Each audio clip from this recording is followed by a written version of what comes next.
Assalamualaikum warahmatullahi wabarakatuh. Rekan-rekan sekalian, kembali kita berjumpa di Jejak Semesta 65. Saya berharap bahwa kita semua dalam keadaan sehat walafiat. Kawan-kawan sekalian, pada kesempatan ini saya akan mengemukakan suatu berita yang mungkin di antara kita semua juga sudah mengetahui melalui media sosial maupun media online dan media elektronik yang tadi sore sudah disiarkan tentang uh,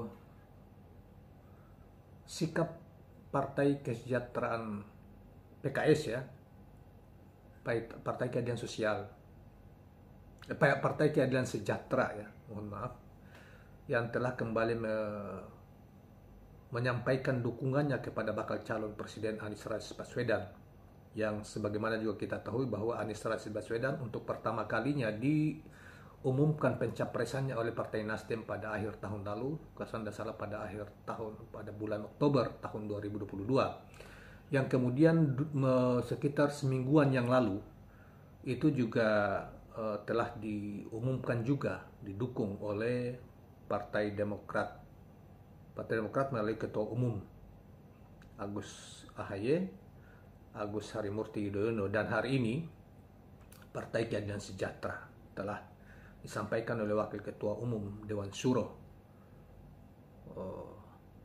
setelah kembali dari Turki, berkonsultasi dengan Ketua Dewan Syuro dan Ketua Presiden PKS. Kebetulan mereka berdua berada di Turki, dan untuk juga selanjutnya katanya untuk melakukan umroh di Mekah. Nah, dengan demikian maka kemudian pada saat ini di Gelora News, ya, dimuat di portal Gelora News Twitter tanggal 30 Januari 2023 diinformasikan beritanya agak lengkap tentang soal ini. Baiklah kawan-kawan sekalian, kita bacakan informasinya. PKS resmi mengumumkan dukungannya kepada Anies Baswedan Senin 30 Januari 2023 dengan menegaskan sikap PKS di Koalisi Perubahan. Anies resmi menjadi bakal capres pertama yang mendapat dukungan yang cukup untuk maju di Pilpres 2024. Jadi saudara sekalian, dari sejumlah kandidat capres yang disebut-sebut selama ini, termasuk Prabowo Subianto, kemudian ada Ganjar, Puan, Erlangga Hartarto, Anies Rashid Baswedan, dikatakan di berita ini bahwa Anies adalah satu-satunya tokoh yang hari ini, ya, saat ini telah memenuhi syarat sebagai capres pada pemilu 2024 mendatang, karena gabungan PKS, Partai Nasdem dan Partai Demokrat itu sudah sekitar melebihi parliamentary threshold, ya, presiden threshold, dan 20% itu sudah, kalau digabung menurut mereka itu 28% jumlahnya. Kami semua rekan-rekan yang bergabung di Koalisi Perubahan berbesar hati karena Pak Anies adalah bakal capres yang pertama dapat dukungan resmi dengan jumlah cukup. Artinya bahtera Koalisi Perubahan akan siap berlayar, ucap tim Anies Baswedan Sudirman Said di Saung Mang Engking, Suwarna, Tangerang, Senin 30 Januari 2022. Koalisi Perubahan kini resmi beranggotakan Partai Nasdem yang punya 9,05% suara di Pilpres 2019, Partai Demokrat yang punya 7,77% suara, dan PKS dengan 8,21% suara, sehingga total suara yang dimiliki adalah 25,3% lebih dari ambang batas presiden yang mencapai 20%.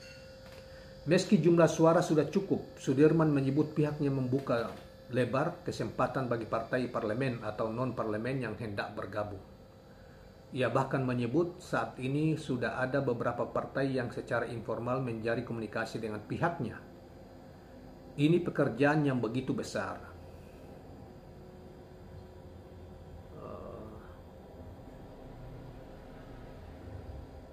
tidak mungkin dikerjakan oleh siapapun sendiri. Barangkali 3 partai ini kurang kuat juga.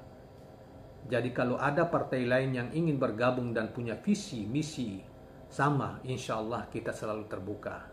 Lanjut Sudirman Said. Sementara itu, Sekjen Partai Demokrat Teuku Rifli Harsha mengapresiasi keputusan PKS resmi bergabung mendukung Anies.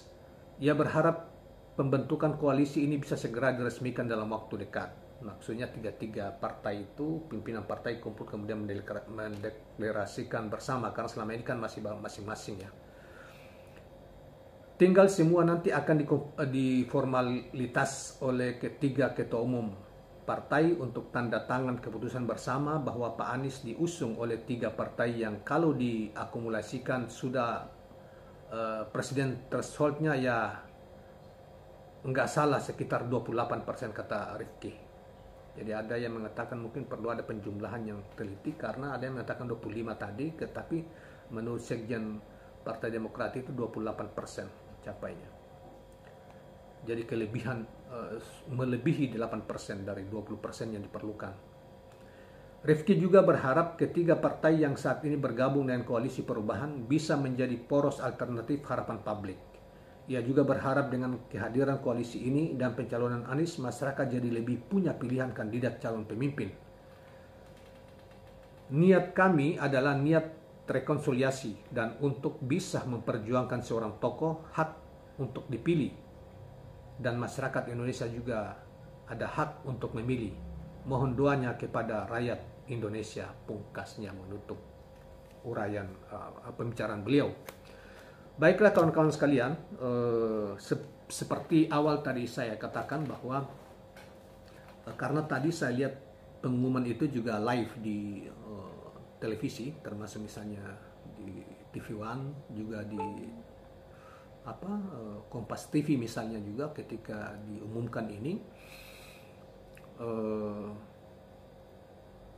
Jadi banyak masyarakat yang sudah mengetahui tentang kondisi ini. Jadi satu-satunya tokoh yang memenuhi syarat ya, capres yang memenuhi syarat dikatakan di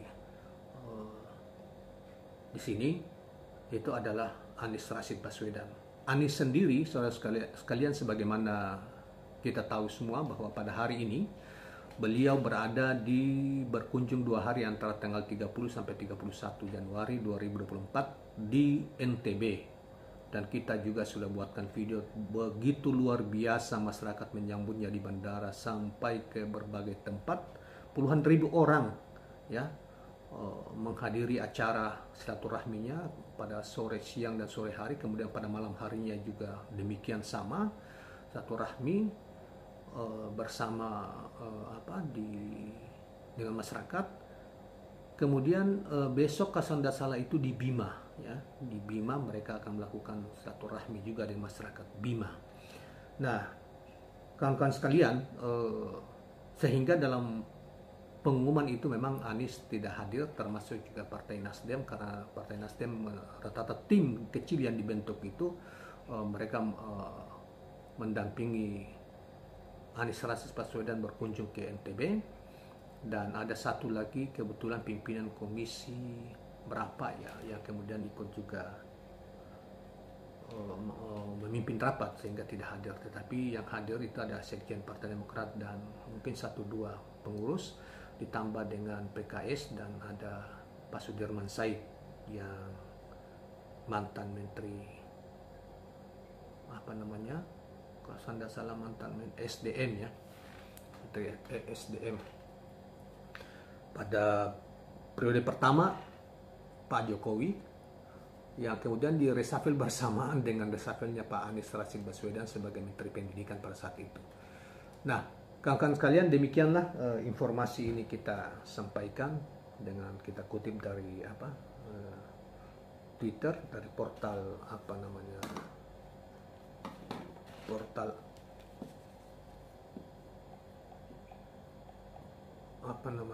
di Twitter tadi, portal Gelora News ya. Terima kasih, jangan lupa subscribe, like, dan share channel channel ini. Assalamualaikum warahmatullahi wabarakatuh.